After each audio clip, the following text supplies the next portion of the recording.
మార్కాపురం జిల్లాలో సంచలనం రేపిన ఘటనలో ఓ ప్రైవేట్ లెక్చరర్ను పోలీసులు అరెస్ట్ చేశారు. చెడు వ్యసనాలకు అలవాటు పడి విద్యార్థినిని బెదిరించి బంగారు ఆభరణాలు దోచుకున్నట్టు ఆరోపణ రావడంతో పోలీసులు చర్యలు చేపట్టారు. ఈ కేసుకు సంబంధించిన వివరాలను డీఎస్పీ నాగరాజు మీడియా సమావేశంలో వెల్లడించారు.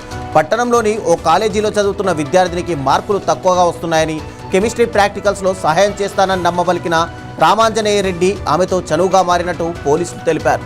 జనవరి 1న విద్యార్థిని బంగారు ఆభరణాలతో కాలేజీకి రాగా స్టాఫ్ రూమ్లోకి తీసుకెళ్లి బలవంతంగా ఆభరణాలు లాక్కున్నట్టు వెల్లడించారు.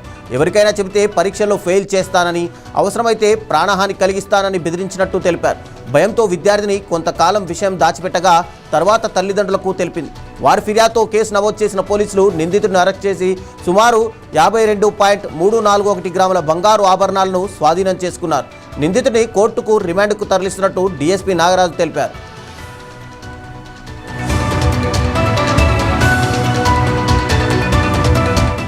అందరికీ నమస్కారం.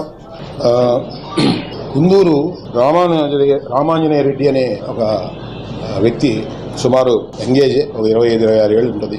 మార్కాపూర్లో ఒక ప్రైవేట్ స్కూల్లో కెమిస్ట్రీ లెక్చరర్గా పనిచేస్తున్నాడు. సో ఇతను అనేక పేరుకి లెక్చరరే కానీ కొన్ని దురలవాట్లకి లోనయ్యాడు. సో ఆ కాలేజీలో చదువుతున్న స్టూడెంట్ని ఆ అమ్మాయి బంగారు నగలేసుకొని కొంచెం ఈ సంవత్సరం జనవరి 1 కాలేజీకి రావటం గమనించాడు. సో అమ్మాయి కూడా ఇతని స్టూడెంట్, మైనర్ అమ్మాయి, జూనియర్.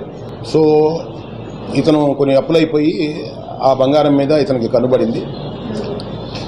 సో అమ్మాయిని మార్కులు వేస్తాను, సో కొంచెం డల్గా ఉన్నావు కదా, నిన్ను మిగతా సబ్జెక్ట్ అన్ని కూడా పాస్ చేయిస్తాను అవి అని చెప్పి ఆ అమ్మాయి ఎంత మొత్తుకున్నా కానీ కొంత బెదిరింపు ధోరణకు కూడా లొంగి, లేకపోతే నిన్ను పాస్ కూడా కావు ఇట్లాంటి మాటలతో ఆ అమ్మాయిని బెదిరించి ఆ అమ్మాయి ఒంటి మీద నగలు మీరు ఏదైతే చూస్తున్నారో ఆ నగలన్నీ కూడా తీసుకోండి.